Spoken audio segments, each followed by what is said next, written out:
mga B! Blessed day and welcome to my YouTube channel! Andito na naman po ako. Sa mga hindi pa po nakasubscribe sa aking YouTube channel, please do subscribe and hit the notification bell para ma-update po kayo every time may upcoming video po tayo. I-flex ko po sa inyo ngayon ay magluluto tayo ng pechay. Ayan. 3 tali ito ng pechay. Luluto natin. Ang sarap ng gulay. Ayan. Healthy yan, di ba? Healthy food. Lagyan natin siya ng hipon at bawang sibuyas kamatis. Ayan. Pinakuluan ko na yung hipon. Bumawas ako sa ref namin ng hipon. Konti lang ilalagay natin. Pampalasa lang. Pwede mang karne o giniling. Pero ngayon, hipon ang gagamitin ko, mga B. O ano, ready na ba kayo? Tara! Luto na tayo ng hipon at ng pechay. Nagigisa na ako ng bawang. Sasabay na natin ang sibuyas at kamatis. Ganyan ako. Siyempre, may kanya-kanya tayo. Diba? Kanya-kanya tayo ng pamamaraan. Ako sinabay ko na po. Nagmamadali ang peg. May lakad ka, B. May lakad yata ako. Inano ko na lang. Pwede namang una-una, sinabay ko lang ang sibuyas at kamatis. Ayan mga B, nagisa na ako ng bawang, sibuyas, kamatis. Kailangan lutong-luto ang kamatis para hindi madaling mapanis. Inuulit ko po, hindi po ako professional. Piniplex ko lang po sa inyo, ipamamaraan ko ng pagluluto dahil sabi ko nga po sa inyo, masaya po ako sa araw-araw na aking ginagawa sa pagluluto dito sa bahay namin. Masaya po ako na piniplex ko po sa inyo mga ginagawa ko. Ngayon, nagluluto tayo ng pechay. Ginisang pechay with hipon. Ayan. Yung kamatis ko, di pa siya masyadong hinog. Parang maniba lang pa lang. Pero mas masarap dito hinog na hinog, di po ba? Wala na kasi ang kamatis eh. Puro hilaw-hilaw pa yan. Yan lang ang pinakahinog na yan.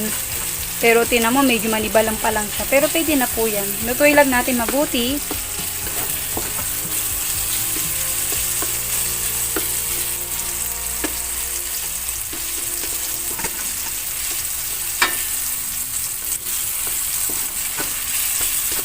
Yan, tapos lalagay natin ang hipon. Ito yung hipon ko. Kunti lang nilagay ko. Pampalasa lang. Pwede naman pong giniling or baboy. Depende po sa inyo. Pwede rin tinapa pag magigisa tayo ng gulay. Yan yung sa akin. Kasi yan yung nasa rep. Eh, yung baboy ko matigas pa. So, ito na lang.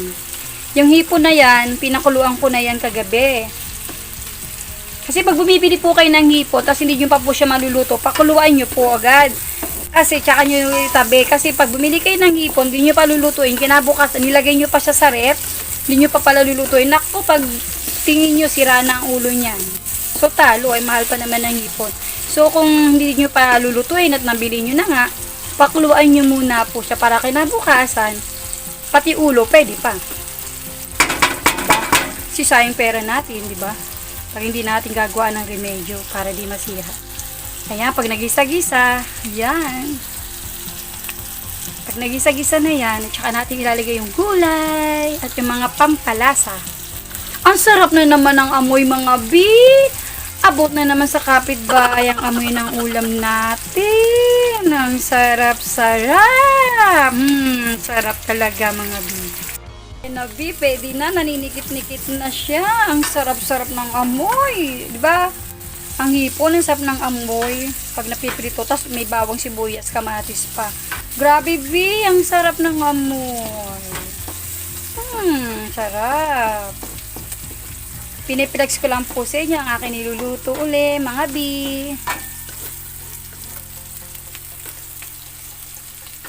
Tapos pag ganyan na ang itsura, grabe, ang sarap talaga ng amoy. Lagyan natin na ang tubig.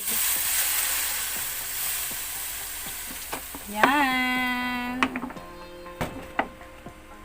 Saluin natin.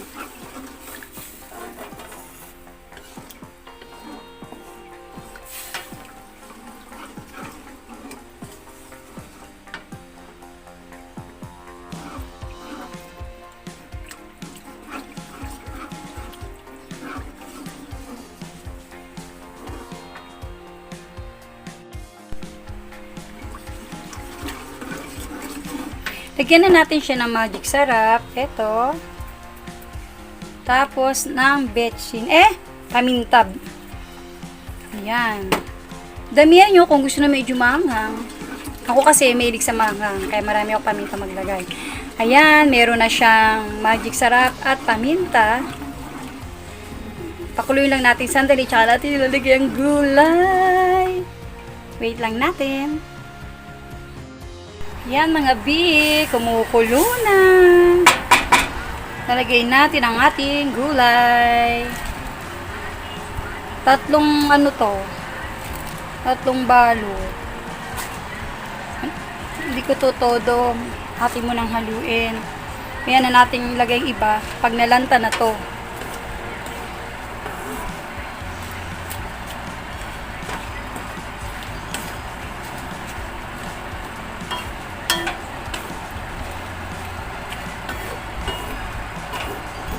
Sarap ng amoy, yung hipon mga bi. Ano sarap ng amoy, nakakagutom. Iba kasi yung busog pag gulay, di ba? Di ka matatakot na, alam mo na, pag baboy kasi karne, alam mo na, ano sa health natin.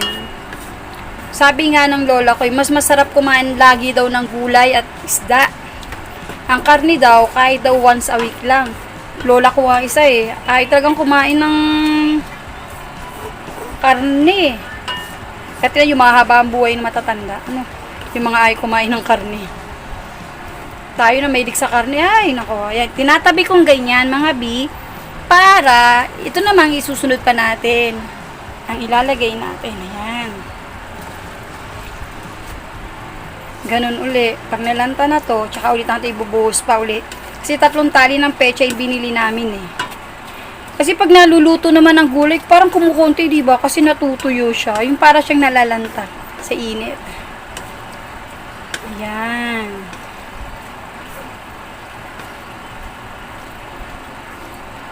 Ayan, tsaka natin todo na to.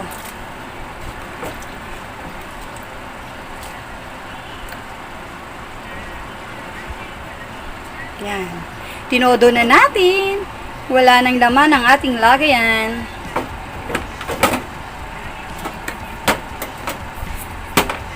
Ang sarap!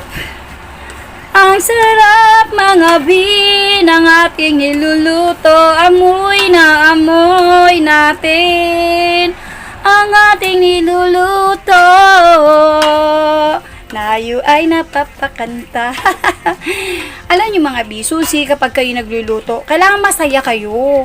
Hindi yung may problema kayo, nalutang kayo, nako, baka hindi niyo makuha yung lasa, di ba? Kailangan masaya kayo. Para masarap ang kakalabasan ng ating luto. Tulad ko nga po, sabi ko hindi ako professional. Diba, baka sakali lang po ako. Lagi po akong ganun talaga naman ang mga mami, diba? Kasi nung dalaga ako, di naman talaga ako marunong magluto. Eto nilang kaasawa, syempre, sa ayaw mo sa gusto, kailangan magluto. So, matututo ka na lang. Parang self-study na lang, no? Minsan nga nagluluto ka pala, parang nag-aaral ka pa rin. Ayan, pag gana na yung mga bi, lalagyan ko na siya ng betchin. Tapos, kung gusto nyo pa siyang lagyan ng toyo, pwede. Optional po yun. Sabi ko nga po sa inyo, optional po ang toyo. Ako po, maglalagay po ako ng konting-konti lamang. Yung tansyahin nyo na lang. Ayan, yan lang. Konti lang naman po. Ayan. Haluin natin. Ang sarap ng amoy. Kaya mga bihirap ako magpapayat. Diyos mayo, marimar. Paano ba naman? Laging pagkain nasa harap ko. Ayan. Pagkulo niyan mga biluto na ang ating ulam. Pagkulo niyan.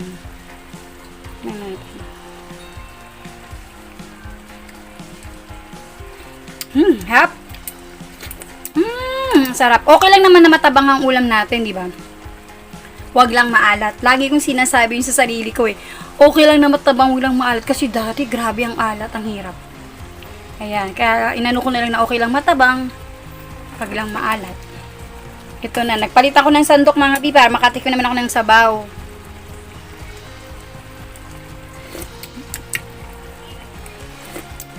Grabe, ang sarap!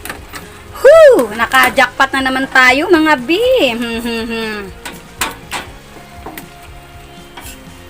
Luto na to, patayin na natin. Ganun lang naman yon. Gulay kasi yan, kaya okay na.